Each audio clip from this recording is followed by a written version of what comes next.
Bayangkan sebuah sungai yang sudah mengalir ribuan tahun sebelum Indonesia bernama Indonesia. Sungai yang menjadi saksi lahirnya kerajaan tertua di Nusantara, menjadi jalur emas perdagangan, tempat ritual sakral, hingga akhirnya berubah menjadi salah satu sungai paling tercemar di dunia. Inilah Sungai Citarum. Namun, yang akan kita bahas malam ini bukan sejarah yang biasa kalian dengar di buku pelajaran. Karena di balik aliran Citarum tersimpan fakta yang jarang diungkap, misteri yang ditutup rapat, dan jejak peradaban tua yang belum sepenuhnya dipahami.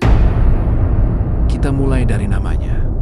Secara umum, Citarum sering diartikan Ci yang artinya air atau sungai.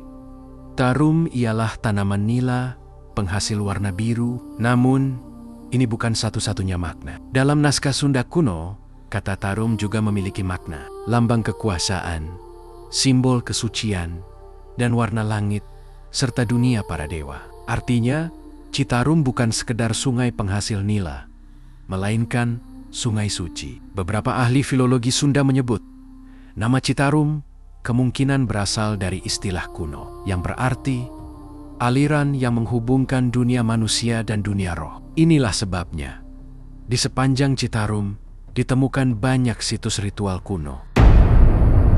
Fakta mengejutkan yang jarang dibahas. Sungai Citarum sudah menjadi pusat peradaban.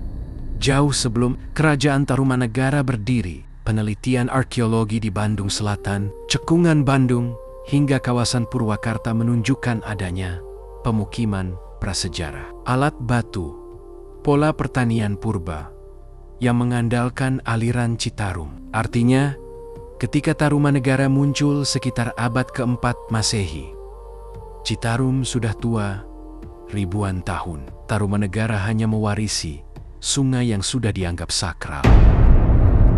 Kita tahu tentang prasasti Tugu yang menyebut penggalian Sungai Gomati dan Candrabaga. Namun, yang jarang dibicarakan adalah ada dugaan beberapa prasasti lain di sekitar Citarum yang hilang atau sengaja tidak dipublikasikan. Catatan peneliti Belanda awal abad ke-20 menyebutkan batu bertulis di hulu Citarum, simbol yang tidak mirip Palawa, aksara yang belum dikenali. Namun setelah tahun 1930, jejak prasasti ini menghilang. Apakah terkubur, dipindahkan, atau sengaja disembunyikan? Hingga hari ini, tidak ada jawaban resmi.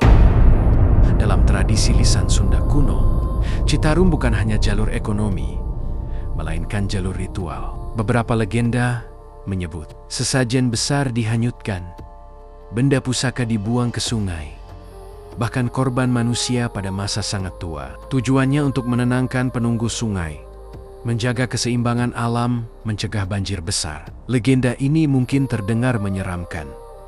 Namun menariknya, setiap kali keseimbangan Citarum rusak, banjir besar selalu datang. Banjir di wilayah Citarum bukan fenomena baru. Naskah kuno menyebut banjir besar sebagai peringatan, luapan air sebagai amarah alam.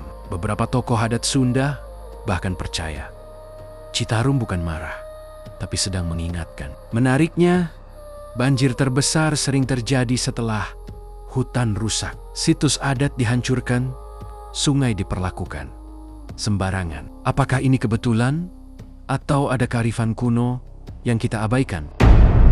Sedikit yang tahu, Citarum dulunya mengalir dari danau purba raksasa yang menutupi wilayah Bandung. Danau ini dikenal sebagai Danau Bandung Purba. Ketika danau jebol, airnya membentuk aliran besar yang kemudian menjadi Sungai Citarum. Artinya, Citarum adalah bekas luka alam raksasa. Tak heran jika masyarakat kuno menganggapnya sakral. Sekarang kita tiba di bagian paling ironis. Sungai yang dulu disucikan, dijaga, dihormati, berubah menjadi tempat limbah, tempat sampah, simbol kerusakan manusia. Banyak tokoh adat Sunda percaya, bukan Citarum yang mati, tapi manusia yang lupa.